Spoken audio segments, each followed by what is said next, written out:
Ça commence bien. D'accord. Alors, c'est une bonne question. Je réfléchis une seconde. Ouais, vas-y. Comment mimer la façon de communiquer? Comment on pourrait mimer? Sur une pelle? Oh non, non, non, non, non.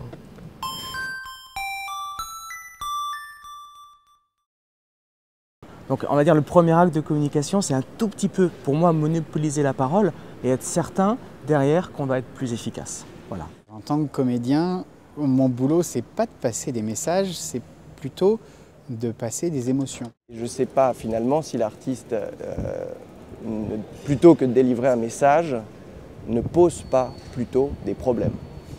C'est-à-dire qu'on est là en tant que miroir grossissant.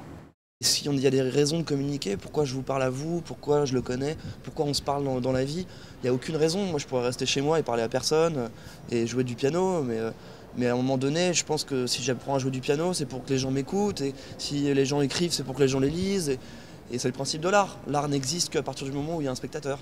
Donc il y a de la communication qu'à partir du moment où il y a un interlocuteur, et je crois que c'est ça le but. Alors déjà le sourire, ça c'est clair, à un moment il faut le sourire. Le sérieux, grave, ça sert à rien, je pense. On a tous le souvenir de nos professeurs à l'école qui étaient un petit peu tendus. Non, l'idée c'est le sourire, des contractions et montrer que tout est possible. Dans ma première approche, j'ai tendance à savoir, à sonder qui j'ai en face. Il faut simplement que j'observe comment tout se passe, comment se passe la vie, comment fonctionne la société, et je refais exactement la même chose. Soit sur scène, soit devant une caméra.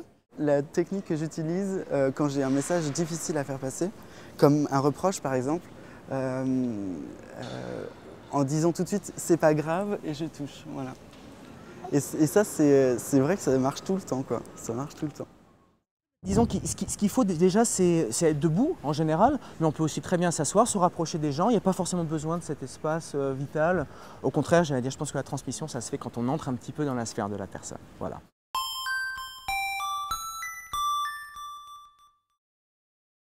J'attends des retours, mais malheureusement sur Internet, on est souvent déçu des retours quand même.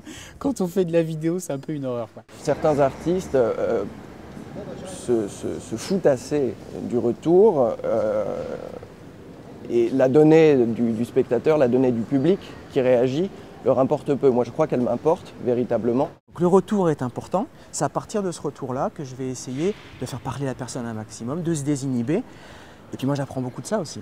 Mais après un échange, bien sûr, il y en aura un dans le sens où si après on doit approfondir la chose avec quelqu'un qui nous aura entendu, créer quelque chose avec une personne qu'on aura entendue, bien sûr, là il y aurait un terme plus d'échange en fait. Je pense que je le prends en compte dans la totalité des œuvres, c'est-à-dire dans la manière d'aborder mon travail.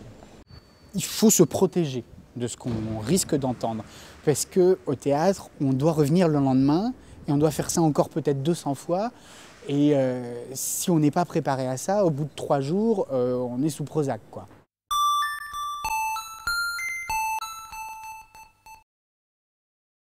Moi, mon idée, c'est de faire rire et d'avoir éventuellement un retour constructif pour faire mieux la fois d'après. On parle aux gens, les gens nous écoutent et il y a un échange. On a envie d'échanger, on a envie de partager. Et c'est comme ça qu'on est heureux. Il faut écouter d'abord ce que l'autre a à dire et reformuler pour savoir si on a bien compris. Parce que sinon, c'est là qu'il y a un malentendu, notamment dans les couples par exemple, où c'est un peu toujours... il y a toujours des non-dits qui s'installent et tout ça. Bon, il faut écouter l'autre en fait. Voilà. Le peu d'échanges qu'il y a eu, ça va nous servir de base de travail. Et on reprend. De toute façon, la patience, c'est ça, hein. Je veux dire, à un moment, dans la communication, il faut être patient. On n'a jamais une réponse immédiate. Au contraire, les meilleures réponses sont celles qui prennent le temps à arriver, je pense.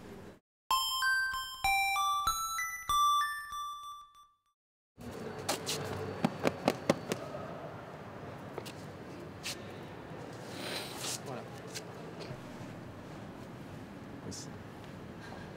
Je pense que ce serait ça. Voilà.